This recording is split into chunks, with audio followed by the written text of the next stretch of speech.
Hey, how's it going? Today I'm talking about why am I so nervous for my Run Disney race when the last one went so well? This is Running to the Castle, a podcast for injury-prone Run Disney runners on a journey to running magical miles. Join me, Dr. Allie, as I share the secrets I've gathered as a runner, doctor of physical therapy, and coach. You'll learn the exact ways I get my clients to the castle strong without feeling broken or held together with KT tape as they cross the finish line. Full disclosure, I got this question today. Well, kind of.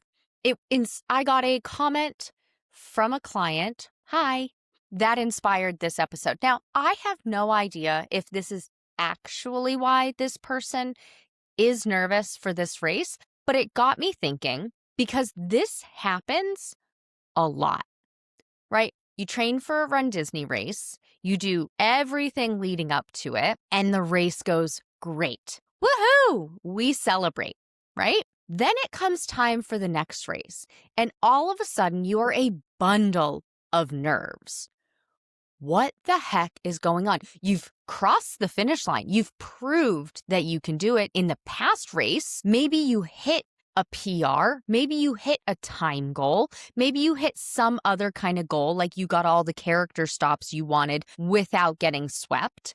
There are so many different goals, but why is this one so nerve-wracking? So I am going to get into that. I do want to give an exciting update for those of you who have been following along. I'm getting a new dishwasher today. Woohoo!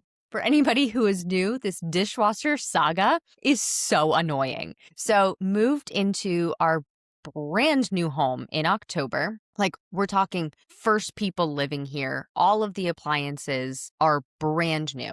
This stupid dishwasher has never not leaked. In other words, it has leaked from day one. And it's sneaky because it only leaks for lack of a better term, a small amount. Like, it's not flooding our kitchen. I do have to keep a bowl underneath the corner of the dishwasher so that the bowl catches the water and there is visibly water in there. Levi even went to go check it out to drink some of it one day. Like, that's enough water, right? Like, any bit of a drop of water coming from a brand new dishwasher or even a 10-year-old dishwasher, like, you shouldn't be having it, right? Right. Brand new dishwasher. And so it's still under warranty. So I went through all of the processes. I registered the appliances. I got people out here. We had in all 11 scheduled appointments, 8 appointments that actually happened, meaning 3 of those they either didn't show up or they canceled last minute, which was fun. But each time they come, they have to diagnose it, order parts, come back, install the parts. I run it. I find out it still leaks. I have to call them. They have to come, diagnose it, order parts, come back, put in the parts. I run it. It still leaks. I have to call them. They have to come back. They have to diagnose it. They have to order parts. They have to come back. I run it. Do you see this cycle? It is, at the time of recording this, it is January 27th. We moved in October 3rd.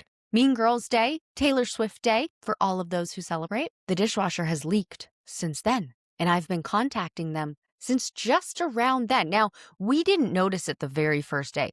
Thank God my sister was here, because my sister, very handy person, and she was doing a bunch of work for us. So she was sitting on the floor one day, and she was installing a garbage can thing in the drawer, to make it so that you don't have to, you just pull the whole drawer out. Like, the facade is part of the pull out. You don't just open the door and then pull out. We fancy here. And so she was sitting on the floor doing that while I was running a load of dishes. And she was like, Al, your dishwasher is leaking. It's like, great. So thank God we noticed, and it didn't leak all over the floor because we do have hardwood floors. Don't at me for the hardwood floors in the kitchen. It's beautiful. I love it. If anything happens, something happens. Whatever. Anyway, I'm getting a new dishwasher today. So the time frame they have given me is from 9 to 1. Let's hope that they show up not at 12:55 because I want to get on with my day, but yet here we are. So that's very exciting news. It's the little things in life once you're in your late 30s and you don't have kids. I don't have kids. So I deal with Levi, who turned 12 on Saturday. Happy birthday, baby boy. And he got everything his little heart could desire for his birthday, which was mainly walks and food. And he got to have my spot on the couch. I was in the uncomfortable spot, and he got to have the comfortable spot all day because he deserves it. He is very well compensated for the love that he gives. And yeah, can't wait for my new dishwasher today. Okay, let's get back into this. So, why are you so nervous? Could be a multitude of reasons. It could be that you are going to a different place for the first time. Like, we're doing Run Disney races, most of us here, but there are people who are doing other races, maybe for proof of time, or if it's a local race to you, you just want to have some fun. Something new. I have a client who wants to do a half marathon in every single state in the United States. I think that's what she said to me. She is brand new. If you're listening to this and I said that wrong, please correct me. But I think that's the gist that I got from it. So maybe you're going somewhere new and you're just nervous about the whole aspect of what happens because Run Disney is very predictable. Like they are very good at keeping things the same for the most part, right? Of course, things happen. But you're going to get your check-in pass in your email with your bib number. You're going to sign a waiver. You are going to show up at the expo at this time or in this time window. You're going to get your bib. Your bib will have your corral number. On race day, you are going to Disney World. You are going to bus to Epcot parking lot, which is the starting line. You are going to get in the corral that is labeled on your bib, and you are going to run. And then you are going to go through the Disney parks and the highway, and you are going to get on the bus back to your hotel, your resort afterward, and then rinse and repeat. If you're at Disneyland, they don't necessarily do shuttles. You can walk there. Everything is very walkable at Disneyland. If you're staying at a Disneyland resort or the surrounding supported resorts, I forget what their actual term is, but if you're staying in that general area, you just walk to the start line. Same thing with the expo. You get your check-in pass with your bib number. You go to the expo, you get your bib, which has your corral. You show up on race morning after walking to the start line and you get in the corral, you run your race, and then you walk back to your resort. But if you're somewhere new, that process may be different. Do you have to line up with a specific corral? Do you just line up where you think you're going to finish? What do you do? So that could be why you're so nervous. You could be nervous because you're running with a different person this time and you've never actually ran with this person. Maybe it's an internet friend that you're meeting for the first time in person and you two decided to run together because you have relatively the same pace, but maybe you don't. You don't know. Or maybe you aren't going to like running with somebody else. Who knows? Maybe that's why you're nervous. Maybe you're traveling solo this time. And that's why you're nervous because you usually have a big support system. There are many reasons why you could be nervous. This next one is what I'm really going to go in depth on. What if you're nervous because last race went so well? You may think, well, that would lead me to believe that this race is going to go well. Maybe not. Maybe you're nervous about upholding how good that went, how well that went. That may not have been correct grammar. Forgive me. Right? So the reason this topic came up is my client had an excellent last race, hit all of the goals and then some, and now is racing again. What if you can't uphold those paces? Are people going to expect me to now get this finish time every time I do this half marathon, this 10K, this 5K, this full marathon? What if I can't do that? Does that mean I'm not actually as good as I thought I was? And that was just luck? Was that just luck? What are other people going to think? Oh, I could do a half marathon in this time last time. Have to do it that way or better. Always better yourself, always getting better, right? These are potential thoughts going through your head, or maybe subconsciously happening and you aren't even aware of it. But maybe now it's come to light now that I've said it out loud. This is the part that I want to address. If your last race went well and now you're even more nervous, take a step back. This is your permission to have every race be different. This is your permission to not always get a better finishing time. Would it be really cool if that happened? Yup, that would be phenomenal. It doesn't have to happen. And I actually encourage you to try to not do that. Have a different goal for each race. This is how I do it. And this is how I try and encourage my clients to do it. But I'm here for that encouragement. I'm not going to tell you, no, your goal is wrong. That is not what I'm here for. But I do recommend choosing one race every year that is your goal race. Now, this is if you're racing or running in a race every year. You don't have to run a race every year if you don't want to. I don't. And I do a wide variety. Like I did the Chills and Thrills Challenge in September of 2025. I'm doing the 5K this time. And then I'm doing the challenge at Springtime Surprise, which is 5K, 10K, and 10-miler.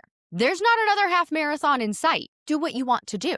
And you don't have to keep getting better. Each race weekend and each race is a reset. It starts from zero. If at the end of it you do run faster, do it faster than your previous one, that is phenomenal. And that is something to celebrate. But I encourage you going into it, start from zero. This is how, this is what I want to do on this race. Maybe it's a 5K.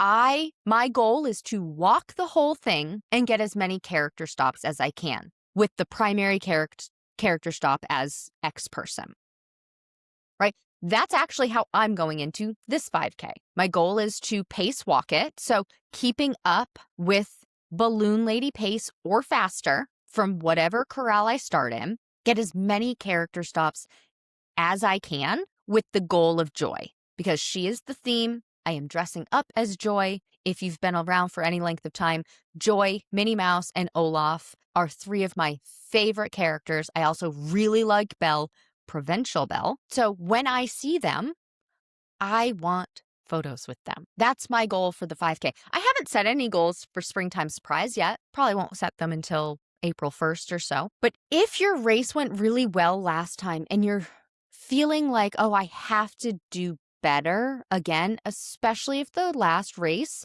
has happened within the past 3 months, the chances are low that you'll do better. Hopefully you'll do close to the same, but even then, you might not. Even if training went swimmingly, there are so many factors out of our control for race day. You could do all of the right things in training for 7 months and race day still be a shit show. Sorry, I don't normally swear on this. I don't swear a ton, but it is in my vocabulary. But race day could be a bad one. Weather, jet lag, lack of fueling, shoes gone wrong, blisters, humidity, lack of humidity, cold, hot, rain, hopefully not, but snow, wind, music isn't playing. Something happened with your leggings and they don't fit right. They're falling down. Maybe you lost weight, but you really want to wear those leggings and they're falling down. That's going to mess up your race day because you're not necessarily the running aspect of it. I mean, maybe because if they're falling down, that's annoying, but you're going to be thinking about that. Stressors in life, the fact that you have to travel alone, it's different. There are so many factors that are out of our control on race day and race weekend that let's set back down to zero and temporarily forget about what happened at the last race. Use the energy that we got from having such a good race last time. Use that energy. Remember how you felt finishing the race with that, but let's forget about the time, the pacing aspect of it, and reset that back to zero. And thinking about different goals for different races. So, as an example for Dopey, because Dopey is such a big deal, and I do have a lot of clients who run Dopey, and it's their first marathon as well. I recommend having different goals for those 4 races. 5K, go slower than molasses. Stay ahead. Well, I mean, there's technically no balloon ladies, but keep moving forward progression, but take it easy, take it chill. 10K, stay ahead of the balloon ladies and stay easy on your legs. Half marathon, pick up the pace a little bit so that you can have a buffer, stay ahead of the balloon ladies, and then have marathon be your race of choice that weekend. The one where you really pay attention and give it all you want. Now, that's for somebody who really wants to finish Dopey. If somebody has done Dopey in the past, or maybe they're doing half marathon and full marathon, but full marathon they're doing because they like the theme, not necessarily for getting a PR or fast time. Their reasoning for doing it is just like, for me, if Olaf was the theme, I would be there. Now, Olaf is never going to be the theme of the Disney Marathon. Mickey and Minnie are. The character theme. Of course, they changed. They did, the book themes this year. But maybe the half marathon is a bigger deal for them. And so they want the half marathon to be fun, a proof of time, a whatever for them. So we would make the half marathon be the bigger deal. And then the marathon, more lackadaisical, because you still get the medal, even if you don't finish ahead of the balloon ladies. And they want that medal. Great, get that medal. You deserve that medal, even if you don't cross that finish line, because you did like 7 months of training, maybe even more for that marathon. But let's start thinking about different goals for different races in a weekend and different goals for different race weekends, having one major primary goal, the race that you're going to really focus on for that year. And it can be Run Disney training year or calendar year, whatever you want, and reset the pacing standards back to 0 at every single race. It's better, in my opinion, it's better if you want to compare year to year paces as opposed to back-to-back race paces. Like if you just did Dopey and you got your half marathon, let's say you did a 3:15 as your finishing time, and now you think, oh, well, now I have to do better than a 3:15 and I want a 3:10. A 5-minute jump is massive, massive, massive. I'm going to say it again. A 5-minute jump is massive. It would behoove you to have that pace goal be next year's half marathon finish time goal, as opposed to races back to back. Because 5 minutes is massive. I don't know if you could do that in 2 weeks, as an example. Let's say you went Dopey to Disneyland, which this is the last year for a while that can happen, but let's just say it happened. Or even Dopey to Princess. That 6-week, 7-week timeline is really tight. Like that goal is better off suited for next year. So maybe have that as an A goal, have a B goal, or completely what I really recommend. Now I'm giving you options here, but I really recommend just reset all the way back to 0 and take every new race as a completely blank slate new race. And that's one way to help calm the nerves when you're going into your race, especially if the last one went really well.